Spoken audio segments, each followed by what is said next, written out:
सहयोगी मंत्री बेसिक शिक्षा विभाग के मंत्री श्री संदीप सिंह जी,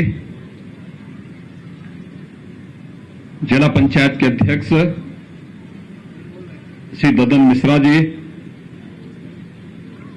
माननीय विधायक श्रावस्ती श्री राम फेरन पांडे जी, प्रमुख सचिव बेसिक शिक्षा श्री दीपक कुमार जी, विद्यालय के और बेसिक शिक्षा विभाग के सभी अधिकारीगण, ग्राम पंचायत के ग्राम प्रधान समेत सभी सम्मानित नागरिकगण, प्रदेश भर से इस कार्यक्रम में जुड़े हुए शासन से सभी मेरे संबंधित मेरे सहयोगी मंत्रीगण, सम्मानित जनप्रतिनिधिगण, अभिभावकगण और प्यारे बच्चों, आज मुझे प्रसन्नता है कि लगभग 2 वर्ष बाद कोरोना जैसी महामारी पर एक प्रकार से प्रभावी अंकुश तात्कालिक दृष्टि लगाने के बाद हम लोग फिर से स्कूल चलो अभियान के इस कार्यक्रम के साथ जुड़ रहे हैं। मैं इस अवसर पर सभी प्रदेश की अपनी इस भावी पीढ़ी नौनिहाल बच्चों का हृदय से स्वागत करता हूं। उन सब का मैं स्कूल चलो अभियान के अवसर पर हृदय से मैं उनका अभिनंदन भी करता हूं। हम सब ने विगत 2 वर्ष इस सदी की सबसे बड़ी महामारी कोरोना का सामना करते हुए व्यतीत किए। कोरोना में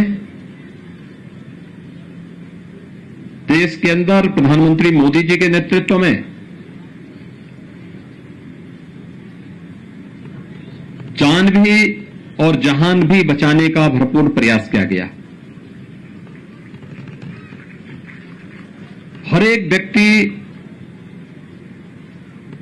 का जीवन हमारे लिए महत्वपूर्ण है। उसके जीवन को बचाने के लिए फ्री में टेस्ट, फ्री में उपचार और फ्री में वैक्सीन की व्यवस्था भी की गई। समाज के प्रत्येक तबके ने एक बार फिर से इस बात को साबित किया है कि भारत किसी भी संकट के समय अपने नेतृत्व के प्रति अटूट निष्ठा के साथ जब एकजुट होकर के इस लड़ाई को लड़ता है तो उसके परिणाम भी इसी रूप में सामने आते हैं। भारत का कोरोना प्रबंधन प्रधानमंत्री मोदी जी के नेतृत्व में पूरे देश और पूरी दुनिया के अंदर सराहा गया। कारण है क्योंकि पूरा भारत प्रधानमंत्री मोदी जी के नेतृत्व में कार्य कर रहा था और आज उसके परिणाम भी हम सबके सामने हैं।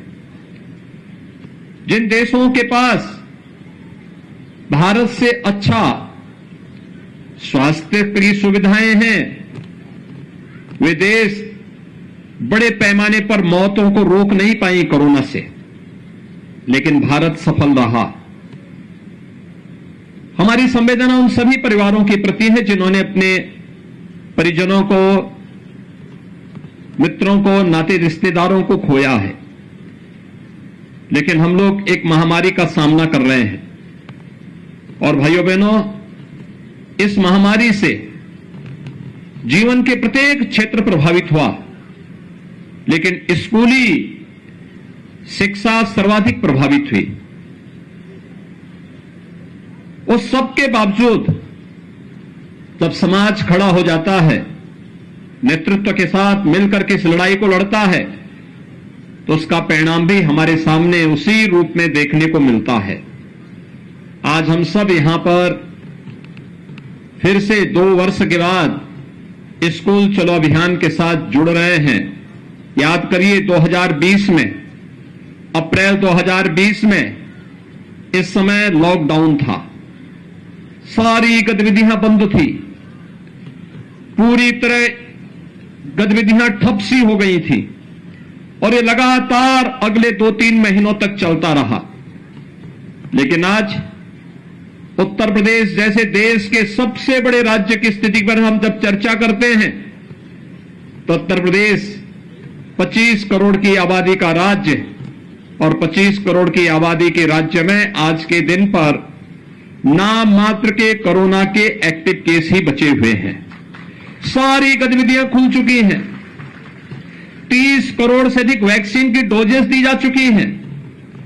जिन लोगों के काम धंधे प्रभावित हुए, फ्री में राशन की व्यवस्था उनके लिए एक बार नहीं, डबल इंजन की सरकार है। महीने में 2 बार फ्री में राशन की व्यवस्था भी उनके लिए उपलब्ध करवाने की कार्रवाई हो रही है। प्रवासी कामगार और श्रमिकों के लिए रोजगार सृजन की कार्रवाई युद्ध स्तर पर आगे बढ़ रही है। और उन्हीं स्थितियों में कोरोना कालखंड में प्रधानमंत्री मोदी जी के नेतृत्व में तकनीक का भी प्रयोग किया गया।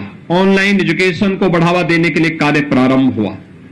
आज प्रदेश सरकार स्नातक प्रास्नातक के सभी छात्र छात्राओं को टैबलेट और स्मार्टफोन वितरण करने की कार्रवाई युद्ध स्तर पर आगे बढ़ा रही है। लेकिन हम सबको शिक्षा की सबसे बेसिक यानी जो सबसे आधारभूत इकाई है बेसिक शिक्षा, इस पर विशेष ध्यान दिए जाने की आवश्यकता है। बहुत सारे बच्चे होंगे जो 2 वर्ष के अंदर स्कूल का मुंह न देखे हों और अब स्कूल जाने में उनको थोड़ा आलस आ रही हो, और इसलिए तय किया गया कि हमें फिर से स्कूल चलो अभियान के कार्यक्रम के साथ हर एक बच्चे को जोड़ना होगा, हर एक परिवार को जोड़ना होगा और कोई बच्चा छूटने न पाए।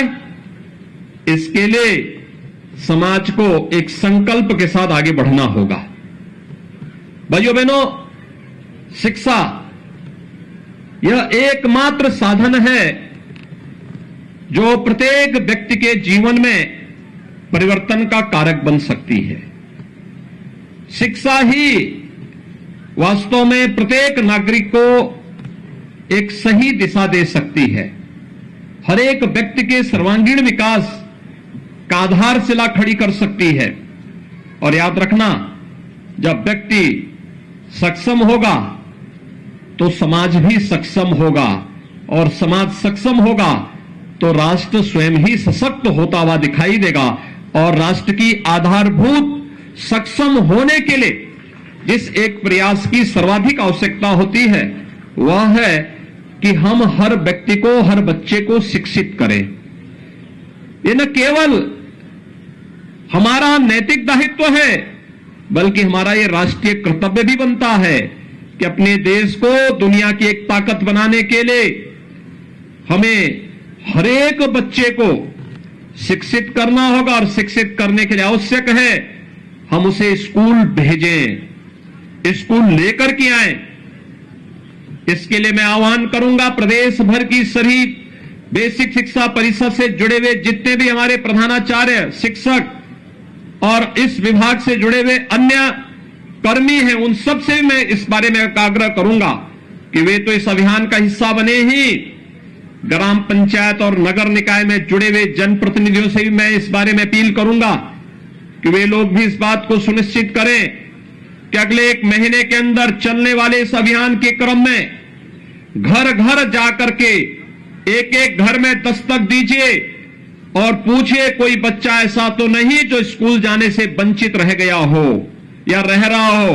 उसको स्कूल ले जाना, नजदीक के स्कूल में उसका रजिस्ट्रेशन करवाना, उस बच्चे को uniform, bag, books, shoes, socks, sweater, ये सभी प्रकार की सुविधाओं से इसे आच्छादित करने की तैयारी करना। इस पूरे कार्यक्रम को अगर हम जोड़ते हैं, इस पूरे कार्यक्रम को एक साथ आगे बढ़ाते हैं तो भाइयों बहनों, इससे बढ़कर के पवित्र कार्य दूसरा हो ही नहीं सकता है।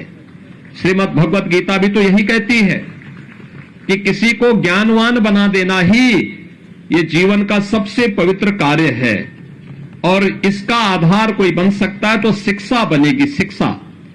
और इसीलिए स्कूल चलो अभियान 2017 में हम लोगों ने प्रारंभ किया था।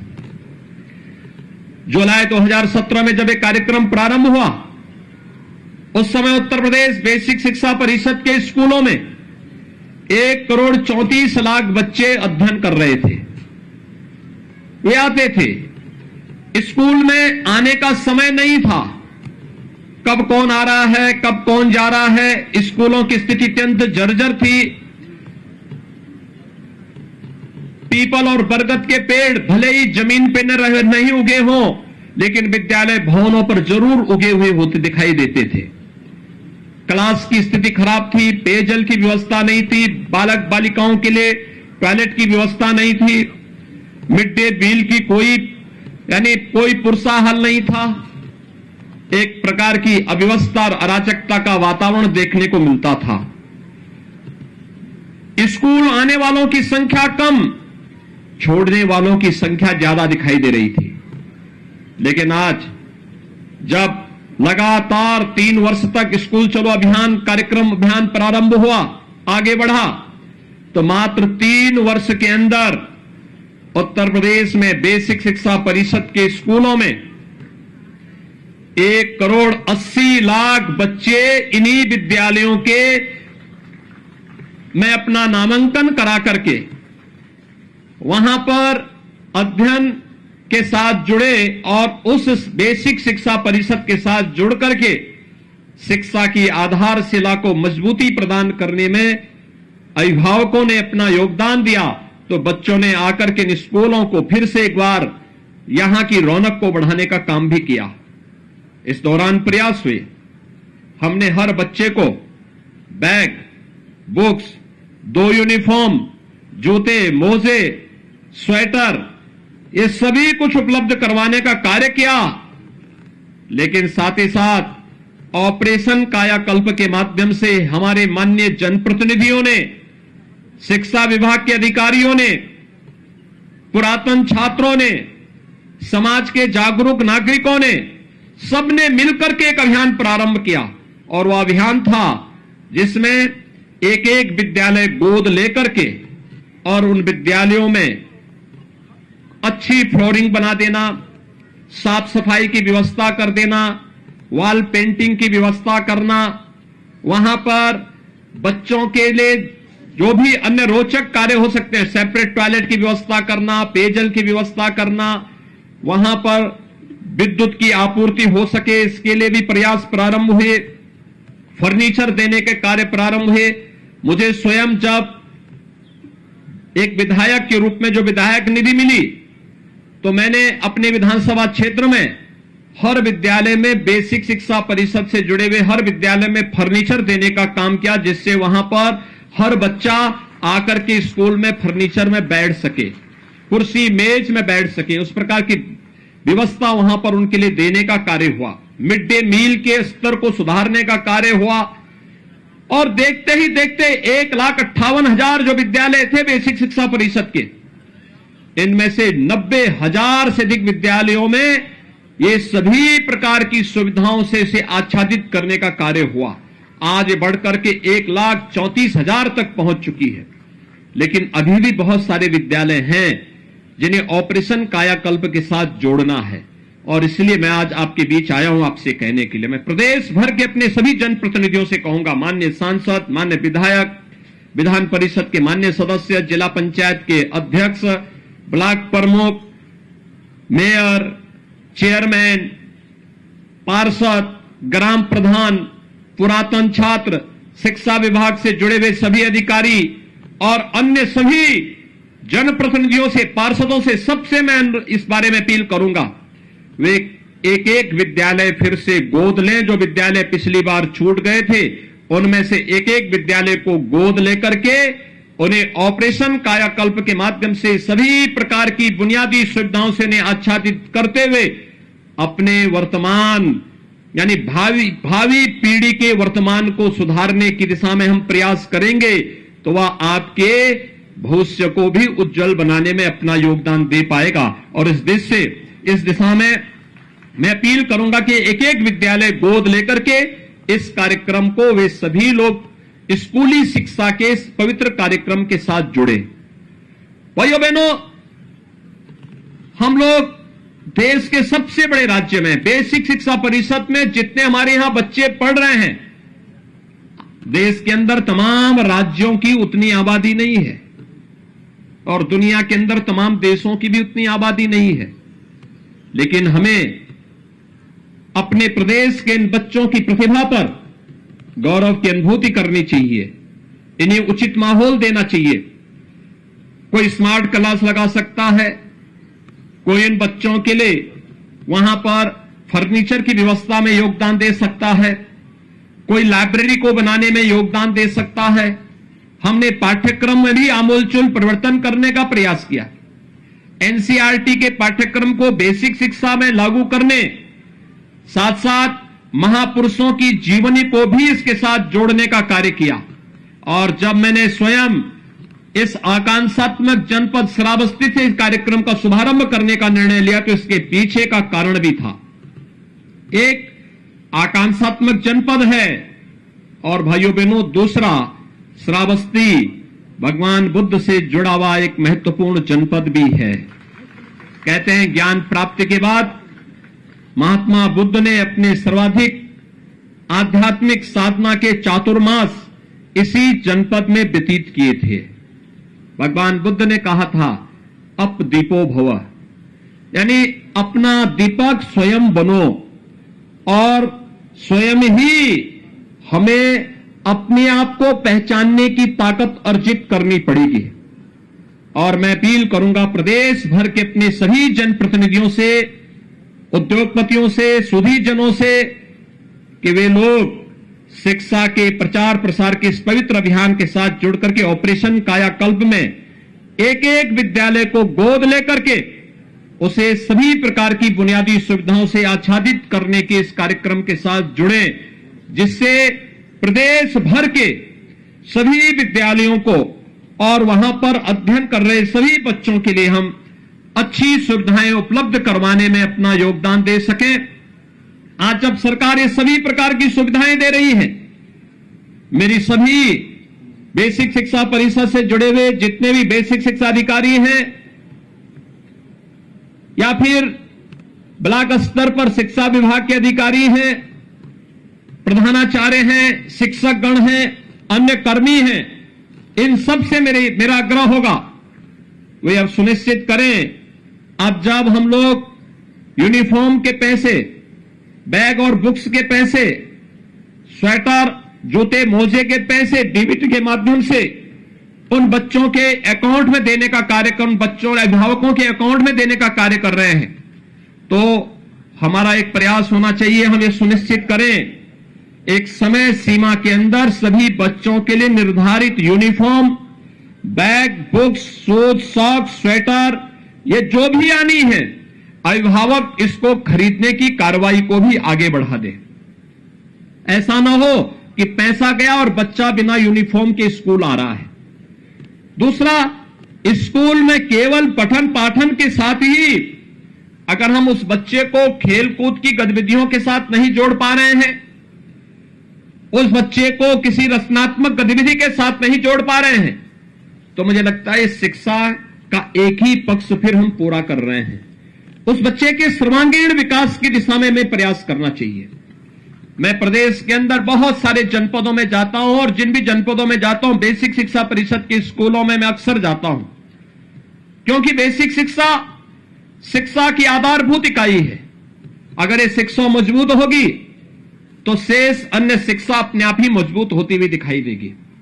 और इसलिए जब मैं जाता हूं, मैंने देखा है 2017 के पहले जिन विद्यालयों में कोई सुविधा नहीं थी, 2017 के बाद स्मार्ट क्लास दी, स्मार्ट क्लास में वहां के बच्चे इतने पारंगत हुए कि उन बच्चों को देखते ही देखते ये चीजें दिखाती थी। पहले सुविधा नहीं थी, वे बच्चे इन सुविधाओं से वंचित रहते थे, उनको नहीं पता था कैसे ये ऑपरेशन होना है, कैसे इसको हम आगे बढ़ाने, क्रियाशील कैसे इसको करना है।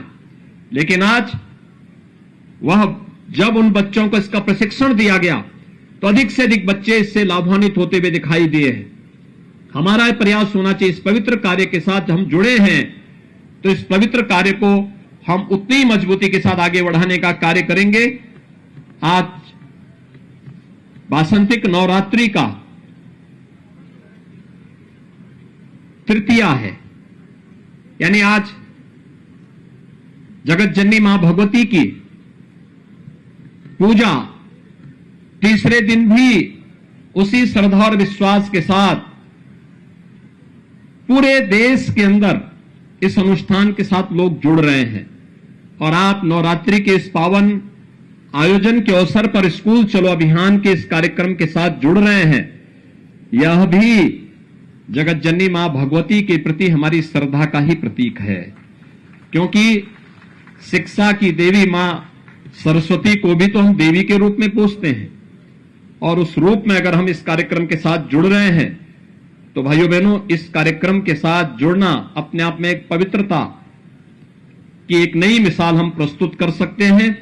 एक बार फिर से स्कूल चलो अभियान के साथ जुड़े हुए प्रदेश भर के सभी जितने भी हमारे स्कूल, बेसिक शिक्षा परिषद के स्कूल हैं, इन सभी को मैं आह्वान करूंगा कि अगले एक माह के अंदर जो आपके सामने लक्ष्य है कि कोई भी बच्चा छूटने न पाए, कोई भी हो, वह स्थायी हो या प्रवासी हो, यहां तक कि अगर कोई कामगार, प्रवासी कामगार और श्रमिक भी यहां पर यूपी में आकर के काम कर रहा है और वहां कुछ ही दिन के लिए आया है, 4 महीने 6 महीने के लिए आया है, तो भी हम उसका प्रवेश, उनके बच्चों को प्रवेश जरूर करवा लें। 3 से 5 साल तक के बच्चों को मिनी आंगनबाड़ी में प्री प्राइमरी के रूप में से आगे बढ़ाने की कार्रवाई हमें आगे बढ़ा देनी चाहिए। और 5 साल से ऊपर के बच्चे बेसिक शिक्षा परिषद के स्कूलों में जाएं और स्कूलों में जा करके वहां पर पठन पाठन के साथ जुड़े, अक्षर ज्ञान के साथ जुड़े, अपने भविष्य को संवारने का कार्य करें। उन बच्चों के लिए उस प्रकार का माहौल देना, ये बेसिक शिक्षा परिषद के अधिकारियों के साथ साथ पूरा विभाग इसके साथ जुड़े और पूरा समाज उनके सहयोग के लिए अगर खड़ा होगा तो देखते ही देखते बेसिक शिक्षा परिषद की पूरी कायाकल्प होती हुई दिखाई देगी। एक कायाकल्प केवल बेसिक शिक्षा की नहीं होगी, पूरी शिक्षा व्यवस्था की होगी, और इससे होने वाले जो एक व्यापक परिवर्तन होंगे, इसका लाभ समाज और पूरे देश को लंबे समय तक प्राप्त होता रहेगा। आज के इस अवसर पर एक बार फिर से हर बच्चे को स्कूल भेजना है, यह संकल्प हमारा होना चाहिए। कोई बच्चा छूटने न पाए, यह संकल्प हमारा होना चाहिए। दूसरा, ऑपरेशन कायाकल्प में हर जनप्रतिनिधि एक एक विद्यालय गोद लेकर के इस पवित्र कार्य के साथ जुड़े, जिसमें उस विद्यालय, जो बचे हुए विद्यालय हैं, उन विद्यालयों में भी हम बुनियादी सुविधाएं उपलब्ध करवा सकें। उनके फ्लोरिंग को ठीक करना, बालक बालिकाओं के लिए टॉयलेट बनाने की कार्रवाई अलग करना, बनाना, पेयजल की व्यवस्था उपलब्ध कराना, फर्नीचर की व्यवस्था, स्मार्ट क्लास, लाइब्रेरी और अन्य बुनियादी सुविधाएं भी हम वहां उपलब्ध करवाने का कार्य करें। सोलर पैनल की व्यवस्था हो, ये सभी चीजें अगर हम वहां उपलब्ध करवाते हैं तो आप देखेंगे कि बहुत जल्दी सभी विद्यालय न केवल उसके साथ आगे बढ़ेंगे बल्कि बेसिक शिक्षा परिषद का पूरा कायाकल्प होता हुआ दिखाई देगा, और यह लोगों के लिए व्यापक परिवर्तन का कारक बनेगा, जो प्रदेश के विकास को एक द्रुत गति से आगे बढ़ाने में सहायक होगा। और साथ साथ मेरा आह्वान होगा कि जो भी ये कार्यक्रम चल रहे हैं, इन कार्यक्रमों की नियमित समीक्षा, प्रधानाचार्य प्रतिदिन इसकी समीक्षा करे, कौन बच्चे आ रहे हैं, कौन नहीं आ रहे हैं। उन बच्चों की रिपोर्ट कार्ड से साल में कम से कम 3 से 4 बार अभिभावकों के साथ बैठक करना, उनके साथ संगोष्ठी करना, उनके साथ बैठक करना, 4 बार कम से कम उनके साथ बैठे। हर तीसरे महीने अभिभावकों के साथ एक बैठक जरूर हो। यह विद्यालय का जो समय है उसके बाद या उससे पहले आप करें, या रविवार के दिन करें। कक्षा का जो टीचर है, कम से कम कक्षाध्यापक सप्ताह में एक बार जिस ग्राम पंचायत में उन बच्चों को पढ़ा रहा है, उस ग्राम पंचायत में जाकर के एक एक अभिभावक के साथ जरूर बातचीत करें। बच्चे के बारे में सकारात्मक रूप से उसे आगे बढ़ाने के लिए प्रेरित करें, अभिभावक को प्रेरित और प्रोत्साहित करें। यह क्रम अगर आगे बढ़ेगा, आप देखेंगे कि आपको इसका यश भी प्राप्त होगा, और आप यह न केवल बेसिक शिक्षा परिषद की प्रगति का आधार बनेगा बल्कि आपके जीवन को भी यशस्वी बनाने में इसकी बड़ी भूमिका होगी। एक बार फिर से नियमित समीक्षा इस बात की भी कि डीबीटी के माध्यम से जिन बच्चों के अभिभावकों के अकाउंट में पैसा चला गया है, उसकी सूची लेकर के यह सुनिश्चित करना कि उन बच्चों के लिए यूनिफॉर्म समय पे बन जाए, बच्चे अपने निर्धारित यूनिफॉर्म में स्कूल आए, बैग बुक्स है, जूते मोजे हैं, सर्दियों में स्वेटर है, ये सभी उन बच्चों को उपलब्ध हो और समयबद्ध ढंग से इस कार्यक्रम को हम आगे बढ़ा सकेंगे। एक बार फिर से यहां पर बेसिक शिक्षा विभाग को अंतर विभागीय समन्वय के साथ आगे बढ़ने की कार्रवाई को और तेजी से आगे बढ़ाना होगा, जिसमें ग्राम्य विकास, पंचायती राज, नगर विकास, बाल विकास और पुष्टाहार, इन सभी विभागों को आगे बढ़ाना, एक साथ जोड़ना। यह अंतर विभागीय समन्वय में बड़ी ताकत है। हमारा प्रयास होना चाहिए हर विद्यालय के पास अपना खेल का मैदान हो, हर विद्यालय के पास अपनी रचनात्मक गतिविधि को आगे बढ़ाने के लिए उचित माहौल हो, हर विद्यालय के पास पेयजल की अपनी सुविधा हो, हर विद्यालय के पास अच्छा पाठ्यक्रम हो और समय समय पर शिक्षकों के रिफ्रेशर कोर्स भी होते रहें, समय के अनुरूप हम अपने आप को ढाल सकें, तकनीक से हम आच्छादित हो सकें। हमने प्रेरणा ऐप और दीक्षा ऐप बनाया था, उस ऐप के साथ जुड़ करके तकनीक का अधिकाधिक उपयोग करना। अगर भविष्य में कभी कोरोना जैसी कोई महामारी आती है तो उस समय भी हमारे स्कूली बच्चे कहीं भी शिक्षा से वंचित न होने पाए, ऑनलाइन एजुकेशन के लिए हम उनको तैयार कर सकें, हमारी स्मार्ट क्लासेस तैयार रहें, हम उनके स्मार्टफोन पर या उनके अभिभावक के उनके घर में जो एलईडी होगा या उनके घर में जो टेलीविजन होगा उसके माध्यम से इस पाठ्यक्रम को घर घर तक पहुंचाने का कार्य कर सकें। हमें तकनीक को इतनी विकसित करनी होगी, इस दिशा में आगे बढ़ाने की आवश्यकता है और मेरा विश्वास है एक बार अगर सामूहिक रूप से हम सब मिलकर के इस कार्यक्रम के साथ जुड़ जाएंगे, कोई कारण नहीं कि कार्य संभव न हो, हर कार्य संभव हो सकता है। उत्तर प्रदेश जैसे राज्य में इसको और भी मजबूती के साथ आगे बढ़ाया जा सकता है। मैं एक बार फिर से बेसिक शिक्षा परिषद को स्कूल चलो अभियान के कार्यक्रम को आगे बढ़ाने के लिए हृदय से बधाई देता हूं और विश्वास व्यक्त करता हूं कि शासकीय स्तर पर भी हर सप्ताह इसकी समीक्षा हो कि कितने बच्चे अपना नामांकन कराए हैं और कितने अभिभावकों के साथ संवाद का एक कार्यक्रम आगे बढ़ रहा है और हम मजबूती के साथ इस कार्यक्रम को सफलतापूर्वक आगे बढ़ाने का कार्य कर रहे हैं। मैं एक बार फिर से पूरे प्रदेश भर के सभी बच्चों को, जो नौनिहाल बच्चे हैं 1 से लेकर 8वीं तक की क्लास में जिनका प्रवेश होना है, इन सभी बच्चों को आज मैं एक बार फिर से हृदय से स्कूल चलो अभियान के लिए हृदय से बधाई देता हूं। उन्हें नवरात्रि की हृदय से शुभकामनाएं देता हूं, उनके उज्जवल में भविष्य की कामना करता हूं और विश्वास व्यक्त करता हूं कि हम सब स्कूल जाकर के अच्छा पढ़ेंगे, अच्छा करने का प्रयास करेंगे, अच्छा नागरिक बनेंगे और देश को अपना सशक्त बनाने में अपना योगदान दे पाएंगे। एक बार फिर से मैं आप सबके प्रति नवरात्रि की और रामनवमी की हृदय से मंगलमय शुभकामनाएं देते हुए अपनी वाणी को यहीं पे विराम देता हूं। धन्यवाद। जय हिंद।